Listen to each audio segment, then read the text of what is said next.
Hello, everyone.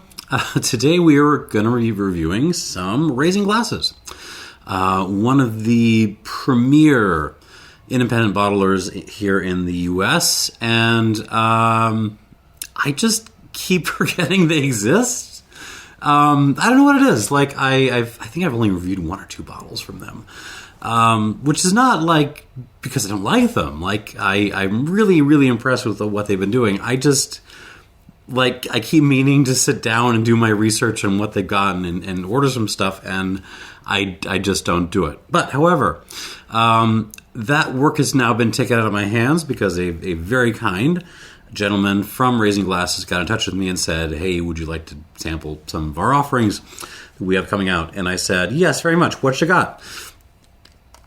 And they told me that they had two up-and-coming bottlings from Roulaison, which got me really excited. Roulaison in New Orleans, one of my favorite American rum producers, possibly my favorite. I have to think about that.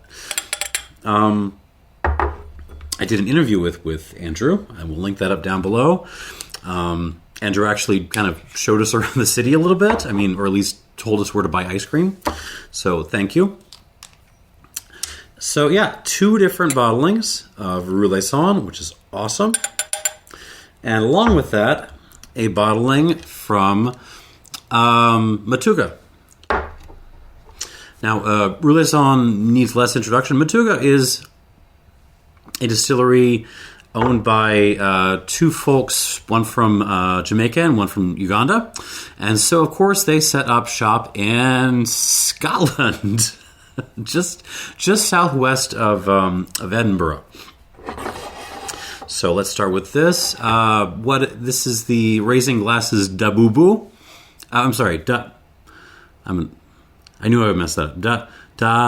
Dhahabu. Sorry, Raising Glasses Dhahabu, which is basically a pot-distilled molasses in dunder. That has gone, I believe, into ex-bourbon barrels.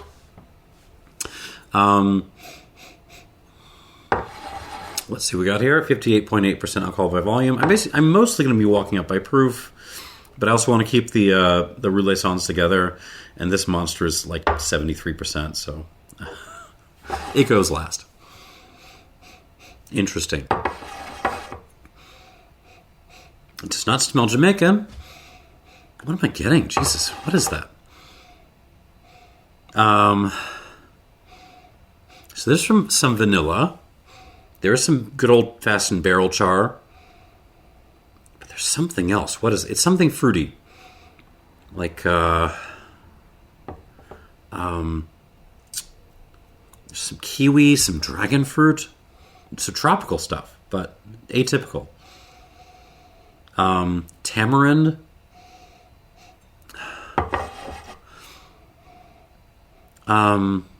Almost a little bit of jackfruit in there too. So really interesting kind of tropical fruit, but like on the darker end of tropical fruit, like stewed tropical fruit. There is also a little bit of orange in here, or even almost like a bright tangerine kind of character to this.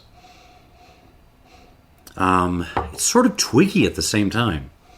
Yes, there's some like random fall twigs lying around, or maybe soaking in the tropical, the tropical fruit mess. A little hint of mango and peach, maybe. Really interesting. Black pepper. Some cherry.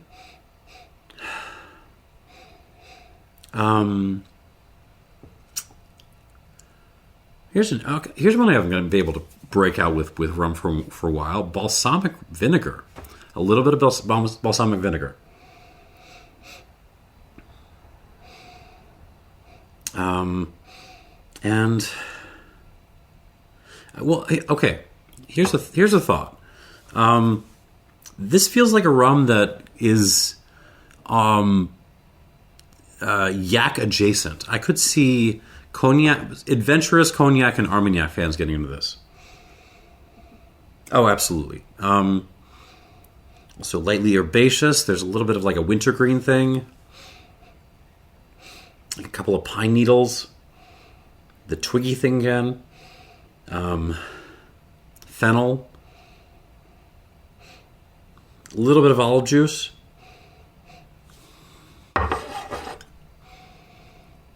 Really, really interesting. I don't know how old this is, but it's... I mean, it's really hitting a nice balance. You're getting the oaky notes, but it's letting the weird, fruity, herbaceous character of this distillate kind of really shine through on the palate.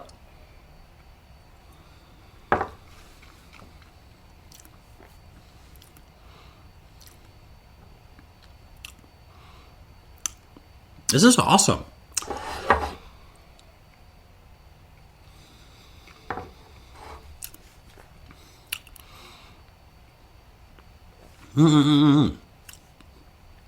I said before, this is yak adjacent. No. This is fruit brandy adjacent. Those of you who've been out there in the wilderness looking for like really good slivovitzes and like aged pear brandies, stuff like that, even Calva to some extent, you need to try this because this is throwing like a just jam-packed weird fruit brandy distillate kind of thing at me, and I'm really pumped about it.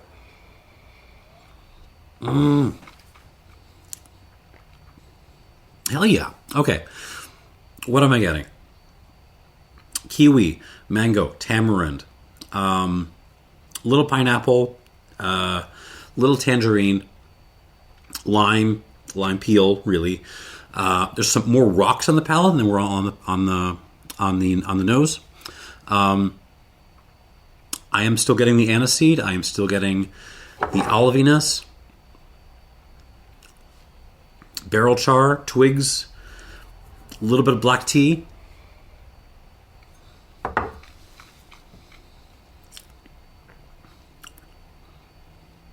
Oh,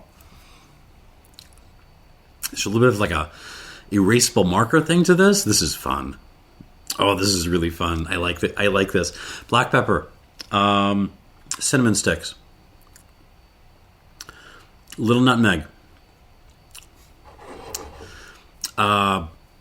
plum. That's what that is. There's plum all over this, and I just got it. Sorry, it's. I spent the last week sick, so clearly my palate and my brain have been, not talking to each other for a little bit. Now, okay, plum. Totally.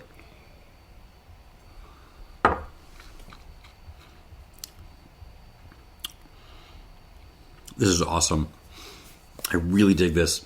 It arrives kind of, rummy, for lack of a better word. You're getting your oakiness. You're getting some olive and fennel and cinnamon. And then in the middle of on the palate, all this just like juicy, fruity stuff explodes, and it kind of hangs in there. A little bit of florals in there too. Terrific. Love it. I'm going to give it some water because I want to see what this does when I add water. 2, 3, 4, 5. Damn, Scotland.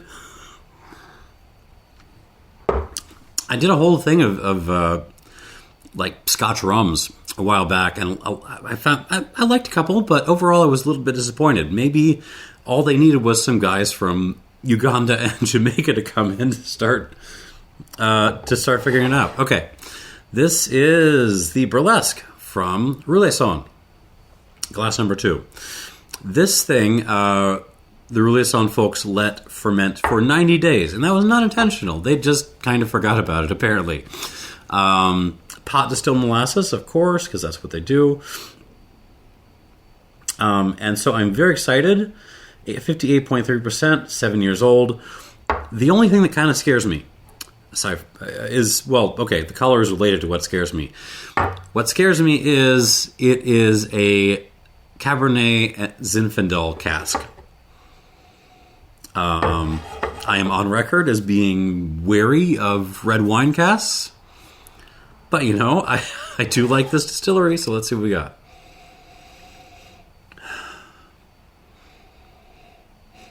Yeah. I mean, glorious. I mean, yeah. Am I getting lots of red fruit? Check. I am getting, well, red plum again, but it's like it's almost plum fruit roll-up, if that makes sense. Or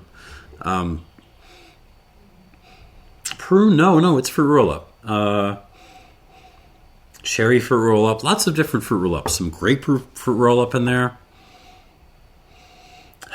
Like mulberry, boysenberry happening. Blueberry. Yeah, lots of kind of dark fruit, which I'm enjoying. Lots of black pepper. There is a little bit of herbaceousness coming along, like a little bit of like a wet leaf thing, which is scary because that's what usually turns me off about red wine casks. But I'm also getting some very nice pancake syrup notes to this. A little bit of like a muddled mint thing, like like you muddled some mint with some Peychaud's bitters or something. So you got a little bit of that like aniseedy thing in there. Vanilla, yeah, sure.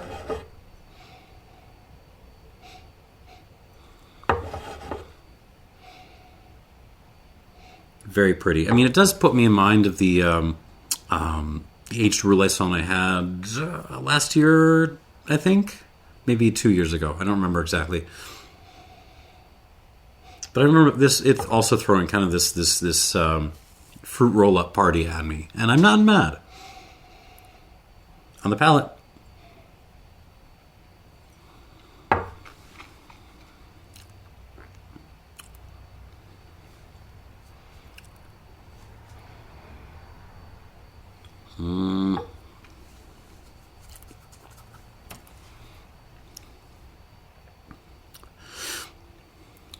It pulls it off.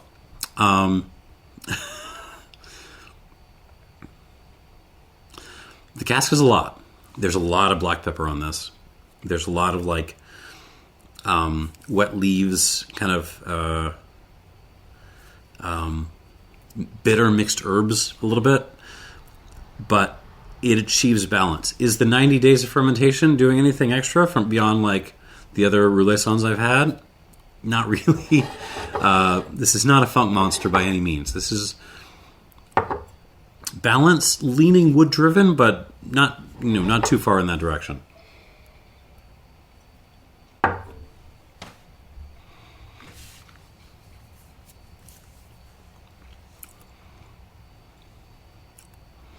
Juicy. I mean, yeah, so lots of wood. Quite tannic. Overstewed tea. Black tea. Just like put the tea kettle on and just left it there for like 2 hours, and you had boiled down sludge and you decided to drink it anyways. That's a little bit of the vibe here. But again, it remains in balance because there's so much fruit. We have a mix of like IHOP syrups and also the fruit roll-ups. What kinds of IHOP syrups and fruit roll-ups? Boysenberry, mulberry, plum, not fig, really more mulberry, cherry, blueberry, some blackberry, a little strawberry too. I wasn't getting strawberry so much on the nose.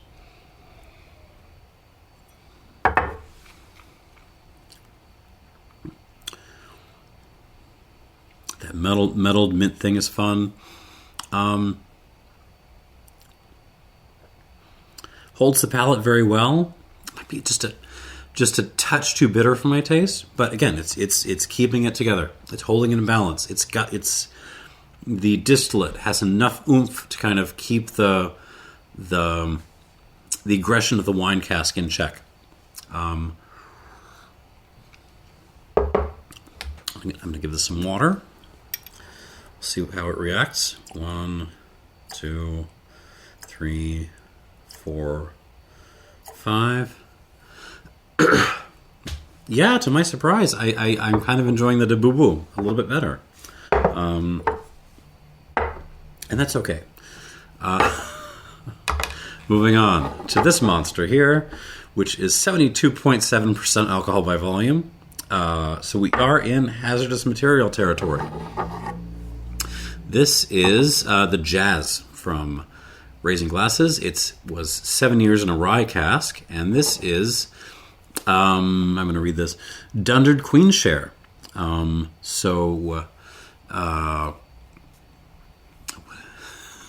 blanking on the Queen Share process, but it involves keeping the heads and feints from previous distillations and kind of, throwing them back in and distilling them over again. Let's see, 72.7%. This was a short cask. There's only a couple of bottles available, but let's see what we got.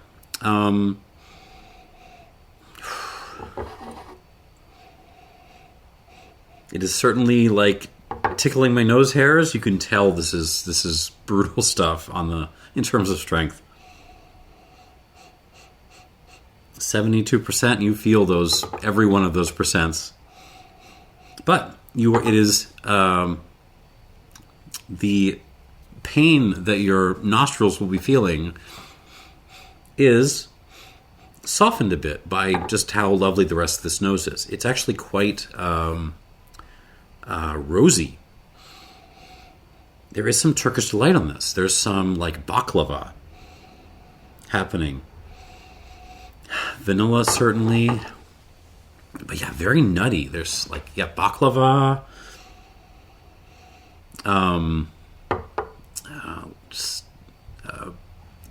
Nut candy kind of stuff in general. Some cola, Pepsi. Let's go Pepsi. There's some cherry happening. Wet clay, like potting clay. Black pepper. Vanilla. Cinnamon, a little bit of cardamom. But I'm really enjoying the nutty Turkish delight thing on this. The rose is nice. But yeah, it smells like it's going to kick my ass a little bit. Okay. Here we go on the palate.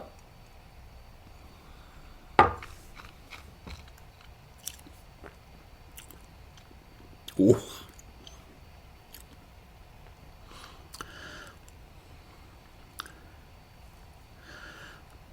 It's got some teeth on it. Jesus. But very good. I think I do like this better than the Burlesque. Turkish delight. Lots of rose water.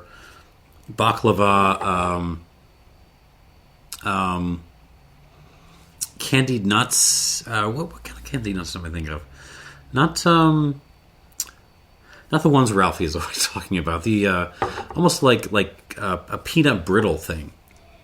Yeah, like floral rosy peanut brittle is not a bad description of this. There's more evident kind of aniseed stuff on the palate than there is on the nose.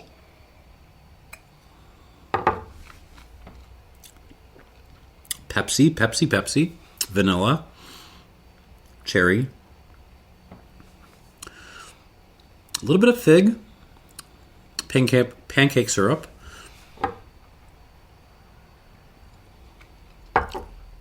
Black pepper, sweet tea. Lane cake. It's a southern thing.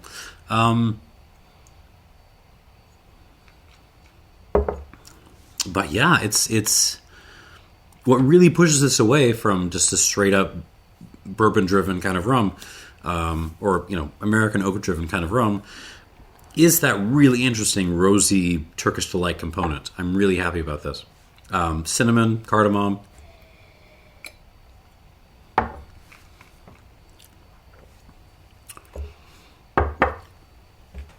I mean, fabulous.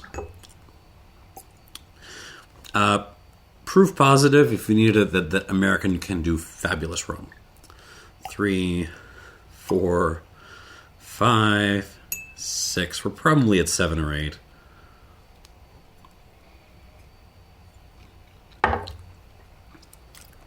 One, at least that.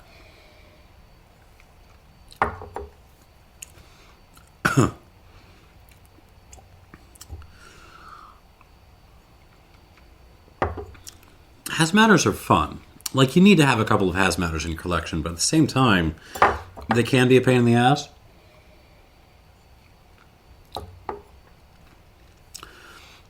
Because one session, you'll hit the sweet spot, and it'll be great.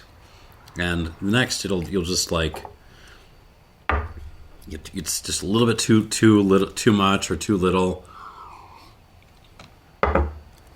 I'm tempted to go more, but I'm going to stop myself because I don't want to ruin that, because it's fabulous. All right, back to the Dhahabu, the Matugga offering from Raising Glasses. Let's go with that. Maybe the big surprise here for me. I don't know if it's my favorite. I don't know if it's beating the Jazz, but oh god, it's so good. It's just such an interesting mix of, like, now there's like a bug spray thing in this, but nice. It's just such an interesting mix of traditional rummy stuff. Not just the cask, the vanilla and stuff, but the fennel and the olive components, which are so rummy, with this fruit profile, which is just very, very unrummy. It's plum, it's kiwi, it smells like a rum and like a fruit brandy had a baby. This is lovely on the palate.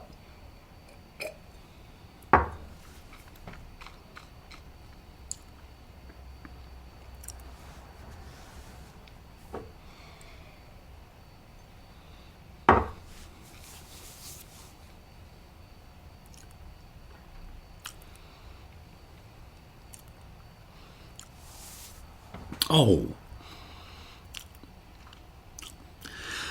Let me tell you something. Unless the Roulaisons really step up, and I intended this thing, the Matugga, as like the warm-up for these two. Unless these two really step up, they're not going to win this. This is a fabulous rum. I mean, it's a very untraditional rum. It's really...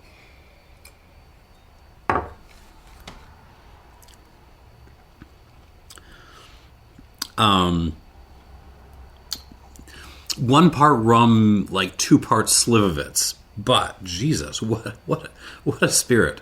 Yeah, you got the rummy stuff on the front end. The barrel spice, pepper, olive, aniseedy, licoricey stuff, and then the fruit just rolls right in.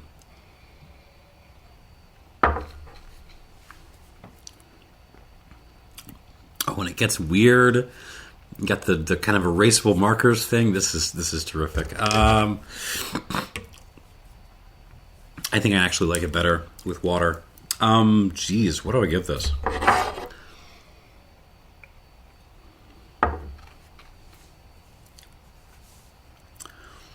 This is crazy good.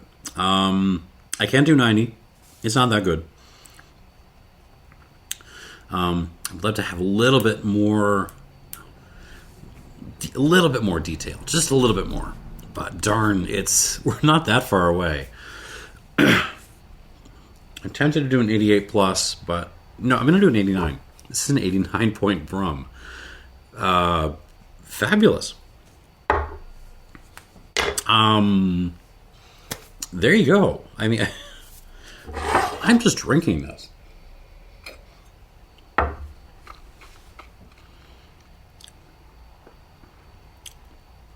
Is 89 generous? No, it's all there. It's understated. It's not a big, loud, kick you in the teeth kind of spirit. But it's got the presence that it needs. It's got enough detail. I love a little bit more. It's got the presence. I'm sticking with my judgment. This is an 89-point spirit. Awesome, really awesome. And I would not bet against that winning the tasting. Let us continue. How much time has this been? Okay, 25 minutes. Burlesque. Back to Roulaison, the ex-zinfandel cask, which is really interesting, by the way. Normally you don't see blends of cab and zinfandel unless they like put the different casks together or something. I don't know what was going on here. It's not a common blend to see.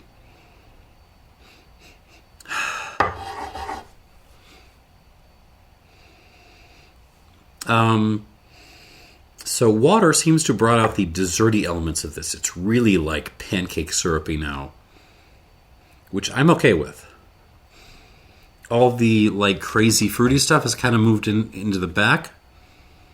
I missed it a little bit, but the herbaceous red wine cask aggressive stuff has also moved in the back, and so I'm not too mad. All right, on the palate.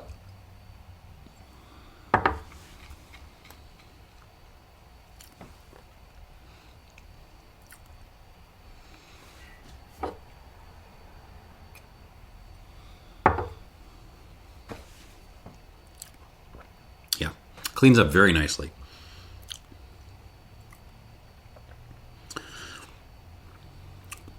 That really liked the water. On the palate, I think the palate actually likes the water more than the nose. So what the fruit, which I was kind of missing on the nose, comes back, or at least remains behind on the palate.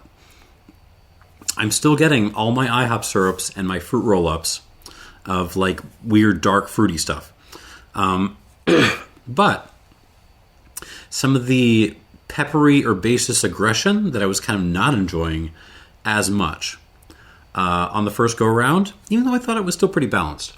Those have pulled back a little bit. This has really come back into balance. And a lot of that is just like the sweety, desserty elements of this rum coming forward.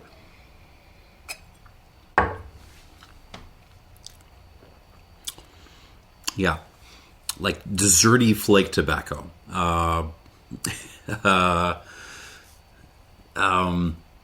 Lane cake, again. It's a southern thing. Look it up.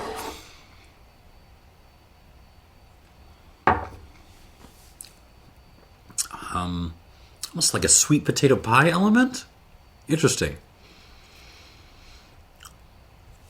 Pancake syrups.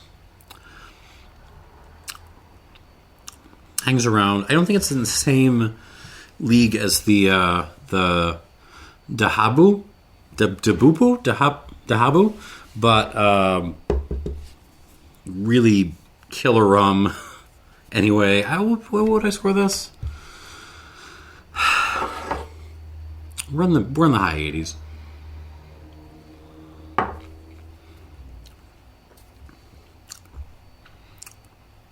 It's like an 86 plus 1, which is an 87. But it really, really likes that water. 86 plus 1.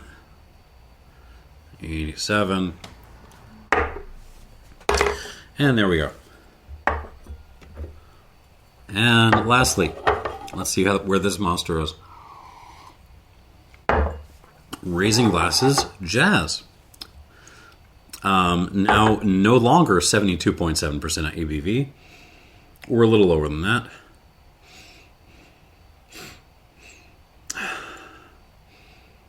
Pretty.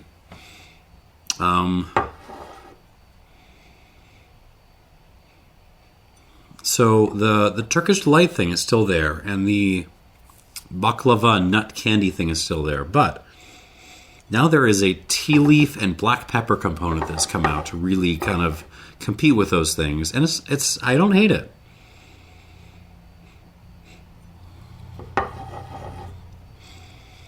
Interesting. What is that? I want to say graininess, but it's not graininess. You know what? That's the potting clay I was smelling from before, but it's become like almost like a dirty clay or like a grungy, earthy clay now. Interesting. More tobacco, more lane cake.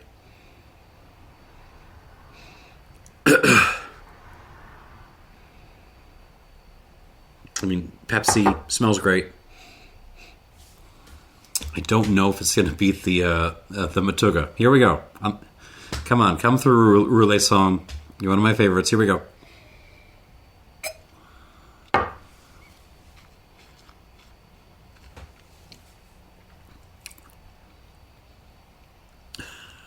Jesus.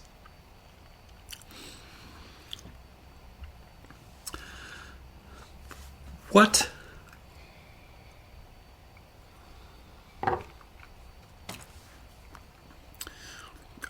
Holy crap.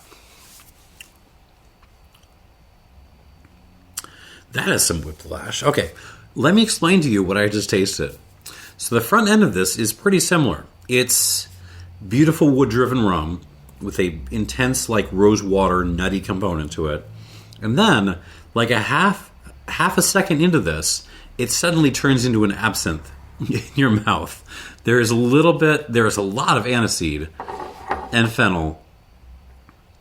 Wow. And like a nice little kick of bitterness, too.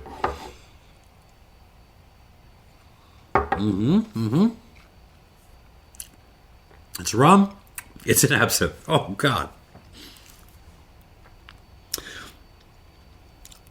Yeah, sweet tea, tobacco. Real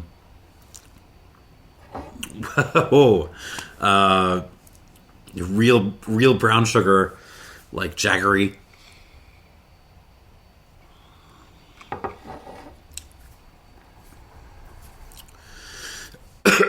Ooh.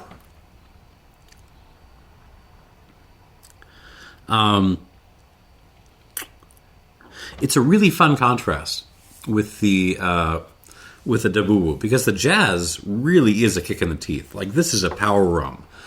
Like, I feel like this is dabbing on me a little bit.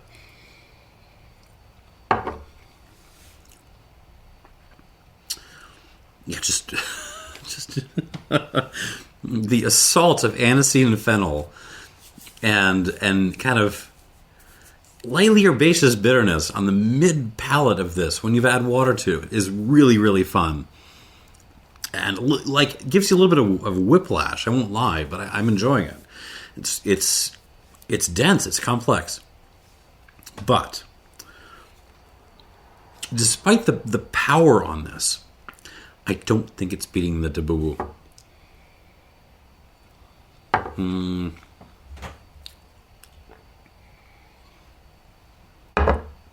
One more time. I'm going to finish this stuff off.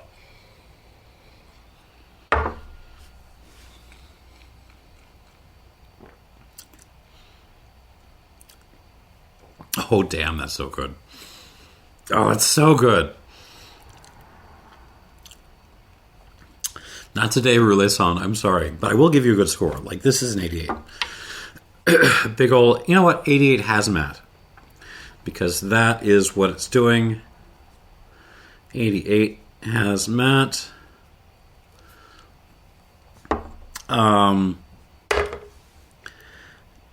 Really good rum. Just like a little bit of a showstopper. Like, you can bring friends over, like spirits nerds, pour them this, and just watch it blow their sinuses out. It'll be fun. But, like, yeah, there's absolutely also some complexity to this.